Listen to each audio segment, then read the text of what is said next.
This time on Find It, Fix It.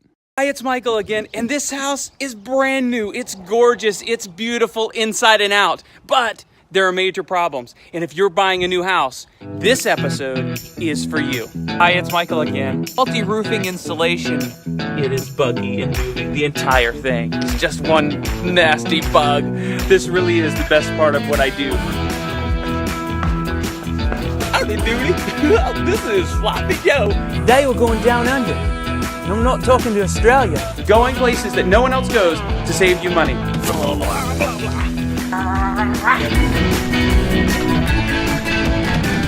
I am surprised what I find at new homes on a daily basis, typically between 15 and 20 items, and it equals about $5,300 on average.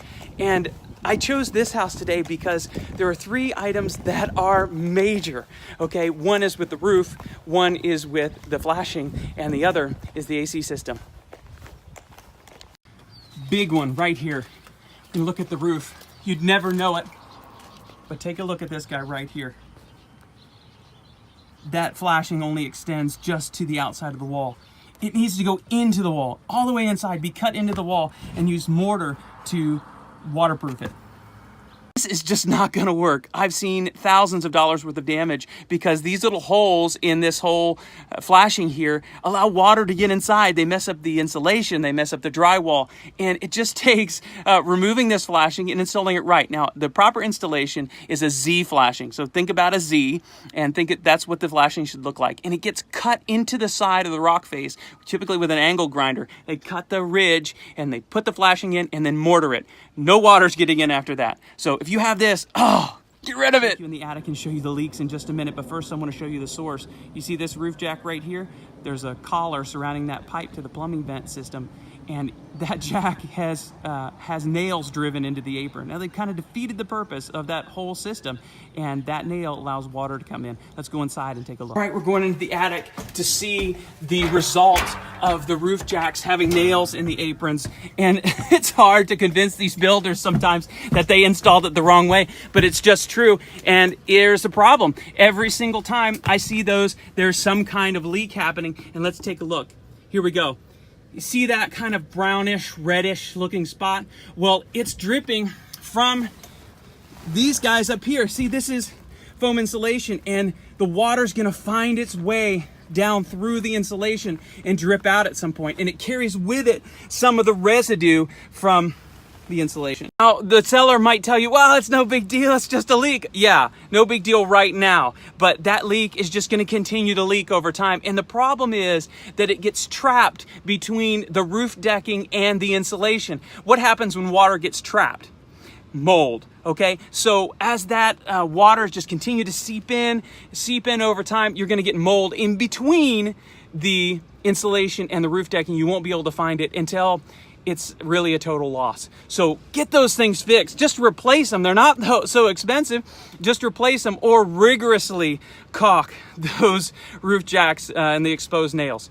Next up is the AC system, and you're gonna be surprised. About 50% of the units that I test are underperforming or overperforming. And it comes from not being commissioned properly and then tested. And so at the inspection is the first time that the system gets to be tested after it's been running a while. It's supposed to be between 18 and 22 degrees from the supply to the return. Now that's just measuring with this little thermometer behind me. I've got it stuck in the plenum box. That's where the air comes into the AC system from the house. And I'm just testing it here. I'm gonna come over on the supply side, the return side's over there. On the supply side, I'm gonna come over and I'm gonna stick the temperature tester into this side. Now, you'd be so surprised that 2 to 3 degrees outside of the range, which is 18 to 22 degrees between the supply and the return, you just subtract, okay? 2 to 3 degrees can be 10% of underperformance or overperformance.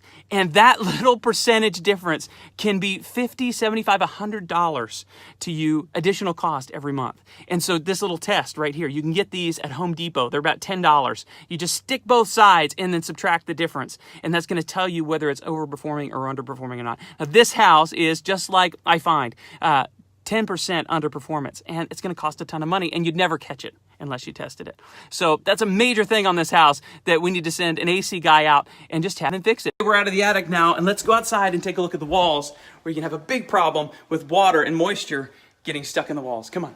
Recently, I was called in to gather data for a legal proceeding.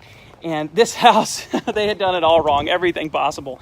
And it was about an $80,000 loss. And one of the major things that they did wrong is what I see on this house here. It's a brand new house, there shouldn't be any problems, right? But take a look at what I found. This weep screed hole right here allows water to drain out from the wall. And they're completely covered all around the house. Big picture here is that the water can't drain from the wall because those weep screeds are blocked. So the wall is semi-permeable, meaning when the water comes in from the rain, it trickles down behind the wall to the capillary break, it's called, and it drains down to the weep screed and should come out those little weep holes. Now, when they're blocked, the water can't get out, so it just builds up in the wall, rusts the screed, which is metal, and eventually the wall just pulls off. So as you can see, there can be some pretty major things at new homes, and I'm always surprised. So if you're buying a new home, I hope that this episode has helped you know what to look for. Until next time, see you later. Professionalism, thoroughness. This is the second time I've used Michael, and can't say enough about him. Potentially saved me $15,000 on the first house, which we walked away from, and could potentially save you the same. Fully recommend Michael, 100%.